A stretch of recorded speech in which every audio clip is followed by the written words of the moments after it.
प्रेम धुन में सभी दर्शकों का स्वागत। सभी को मेरा हृदय से प्रणाम। और आज एक हम प्रश्नावली एक सीरीज बना रहे हैं और जिसमें अपने अनुभव के आधार पर उन प्रश्नों का जवाब दिया जाएगा। तो हमारे सामने एक प्रश्नकर्ता आए हुए हैं। उन प्रश्न वो अपने मन से अपने शंकाओं समाधान को अपने हमारे समक्ष रखेंगे और हम कोशिश करेंगे कि उनके उन प्रश्नों का जवाब देने की। इनका प्रश्न था कि एक नए साधक को अपने जीवन में आध्यात्मिक प्रगति की आध्यात्मिकता की शुरुआत कैसे करनी चाहिए। ये तो एक ऐसा प्रश्न हो गया जैसे हम भौतिक चीज़ों में प्रश्न करते हैं कि हमें अपनी करियर की शुरुआत कैसे करनी चाहिए या हमें अपने जीवन को और निखारने के लिए और संपदावान बनने के लिए कैसे शुरुआत करनी चाहिए। और उसके कुछ चरण होते हैं, क्योंकि भौतिक जगत में प्रगति के कुछ नियत चरण होते हैं। आपको उन नियत चरणों के हिसाब से ही वो मंजिल मिल सकती है जो आपको चाहिए। तो मैं यहाँ पर दोनों पक्षों में बात करूँगा कि हम अगर सांसारिक जीवन को परिपूर्णता से जीना चाहते हैं तो हम कैसे शुरुआत करें, और यदि हम अपने जीवन के महत्व उद्देश्य को प्राप्त करना चाहते हैं तो हम कैसे शुरुआत करें। देखिए, जब भौतिक जीवन की पहले हम बात कर लेते हैं। भौतिक जीवन में सबसे पहले बच्चा जो है शिक्षा ग्रहण करता है विद्यालय से। उसके बाद वो 10+2 करता है। 10+2 करने के बाद अपने फील्ड को चुनता है और कई लोग जो है पढ़ाई बीच में छोड़ देते हैं, वो दूसरी जगह चले जाते हैं। तो एक नियत तरीका है। अगर आपको बिजनेसमैन बनना है तो आपको किन स्टेपों से गुजरना पड़ेगा, किन स्तरों से गुजरना पड़ेगा। अगर आप प्रशासनिक अधिकारी बनना चाहते हैं तो आपको किन स्तरों को पार करना पड़ेगा। अगर आप कोई दूसरा फील्ड चुनना चाहते हैं तो आपको किन स्तरों को पार करना पड़ेगा।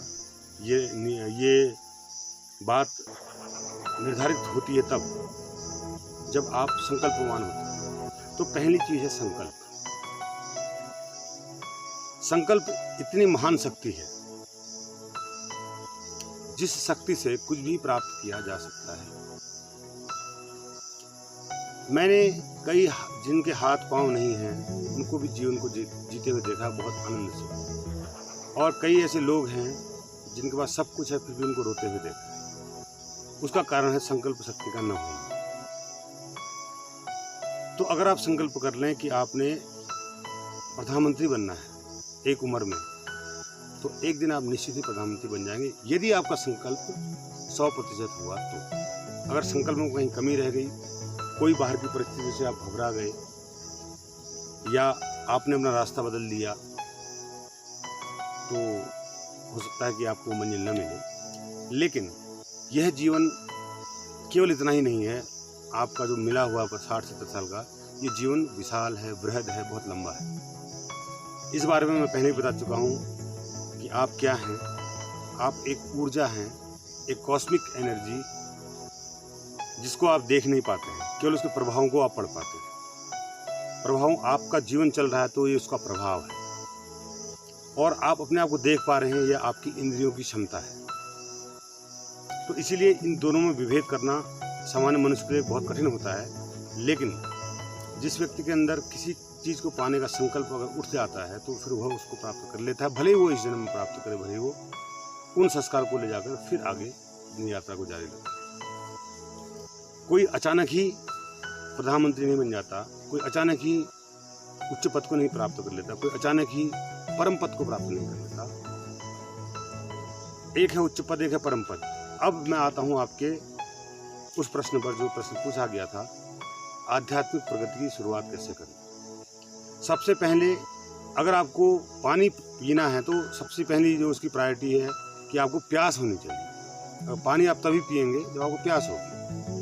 आप परम पद को तभी प्राप्त कर पाएंगे जब आपको परम पद के बारे में कुछ पता होगा कि परम पद है भी। क्योंकि हम तो पदों की भीड़ जो है भीड़ में चलते चलते बूढ़े हो जाते हैं और मर जाते हैं दुनिया से। हमें परम पद का कोई पता नहीं होता है। परम पद कहने का मतलब आप स्वयं परमात्मा, स्वयं परमात्मा आपके भीतर विराजमान है, लेकिन वह सुसुप्तावस्था में ही रह जाता है जन्मों जन्मों तक। जब तक आप उस दरवाजे को खटखटाते नहीं हो, जब तक आपके अंदर अभिप्सा नहीं जगती, जब तक आपके अंदर वो प्यास नहीं जगती, तब तक आप शुरुआत भी नहीं करते। अब ये भी एक संयोगिक बात होती है कि आपके अंदर वो प्यास जगे कैसे।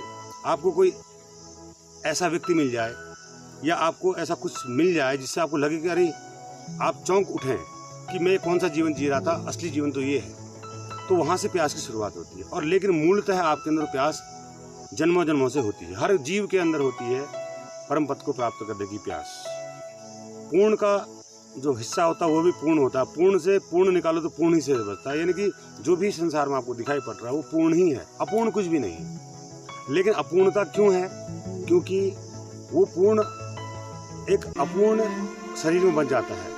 हमारे शरीर की एक सीमा है, हमारे शरीर का आकार है, हमारे इंद्रियों की एक क्षमता है, तो एक सीमा हो गई।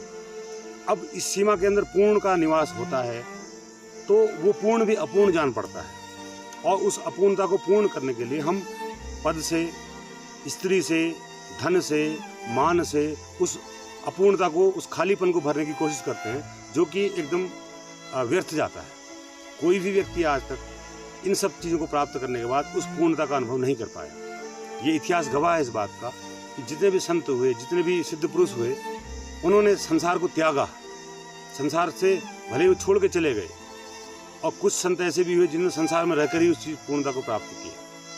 तो शुरुआत आपको अगर करनी है तो पहले आप इस बात को समझना है कि आपको परम पद को प्राप्त करना है। ये अभिप्सा आपके अंदर जागे, आपने उस परम तत्व को प्राप्त करना है अपने भीतर। ये आपके अंदर प्यास जागे, और प्यास जगती है श्रवण से। आप किसी सदगुरु को सुने, आप सदग्रंथों का अध्ययन करें, आप सत्संग में रहें, यानी अच्छे लोगों के संग में रहें, तो आपके अंदर प्यास जागती है।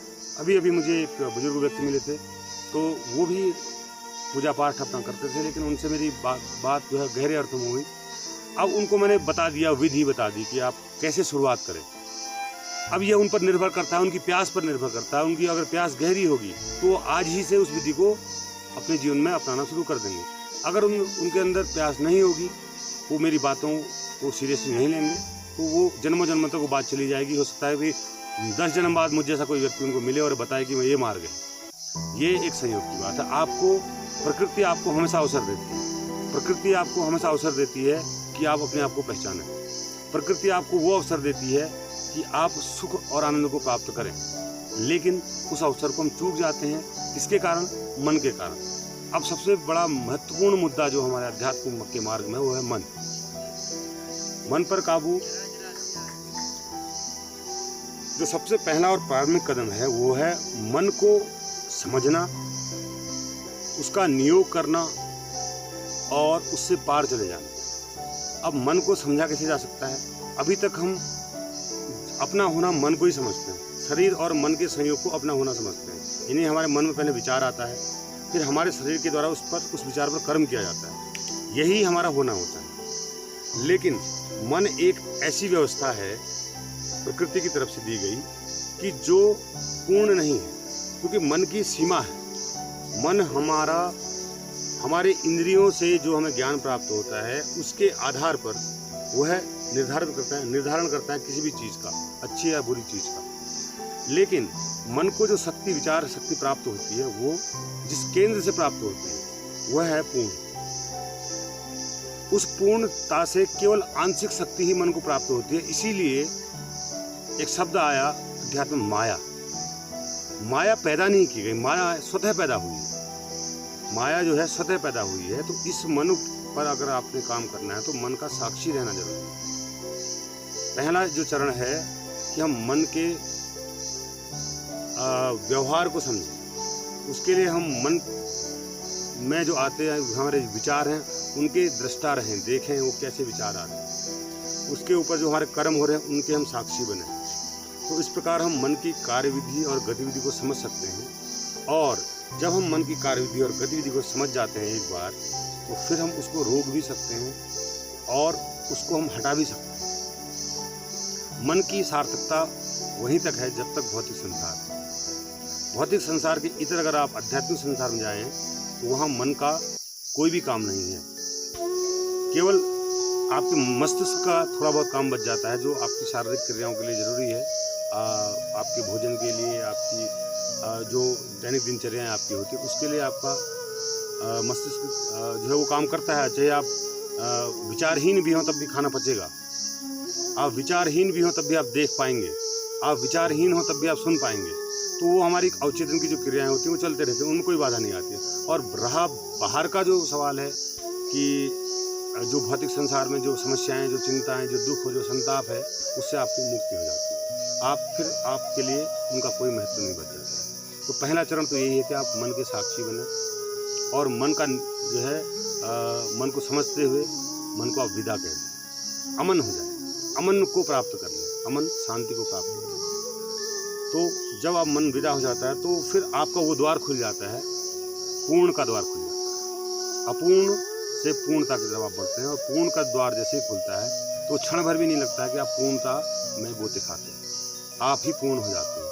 आप देख पाते हैं कि आप घोषणा कर पाते हैं, अहम ब्रह्मास्मि, मैं पूर्ण हूँ, मैं विस्तार अनंत हूँ, मैं अक्षर पुरुष अविनाशी हूँ।